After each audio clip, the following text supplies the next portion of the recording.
हावराघाटनि साहा बारबिलनिफ्राय हाबा जानाय आइजोआ गोमानानै दं।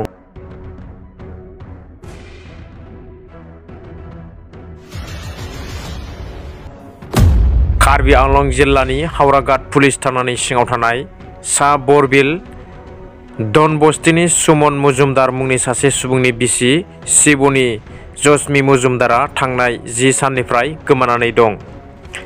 गोमानाय आइजोनि फिसाइया खौरां बिजोंनि सिगाङाव बुंदों दि गावनि 2 बोसोरनि फिसाज्लाजों लोगोसे न'आव फैफिनाखै मानोना बियो गावनि नसुंसेनि बिमानि न'आव थांदोंमोन।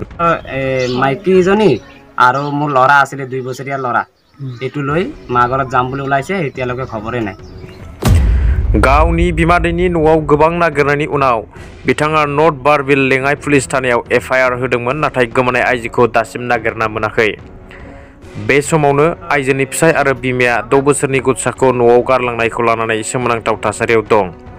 जुदि सोरबा शिबानी जशीनि खौरां मोनो अब्ला 709919212 नङाबा 9707975355 नखरजों थांफानो एबा जायखिजाया पुलिस थानायाव खौरां हरनो थाखाय खावलायो।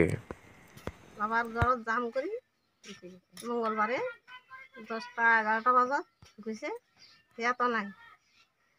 বহুত জায়গাত খবর করছে নাই। একটা নাতি আছে 2 বছরের একবার নাতি আছে বুঝি তো নাতির লেখা আনলে কোন কারণে কোন দুখে লাগিলে নেকি? হ্যাঁ মাইকীজনী আৰু মোৰ লৰা আছিলে 2 বছৰীয়া লৰা এটু লৈ মাগৰত যাম বুলি ওলাইছে এতিয়ালৈকে খবৰে নাই। কেইদিন হল? আজি পুৰা 10 দিন হল। মানে কোনোবা মানুহ যদি পায় থানাত যোগাযোগ কৰক, নহলে এটু নাম্বাৰ লগত ফোন কৰি যোগাযোগ কৰক। নাম্বাৰটো কৈ দিয়ক। 7099192125 নাইবা 9707975355 এটু নাম্বাৰ লগত যোগাযোগ কৰক।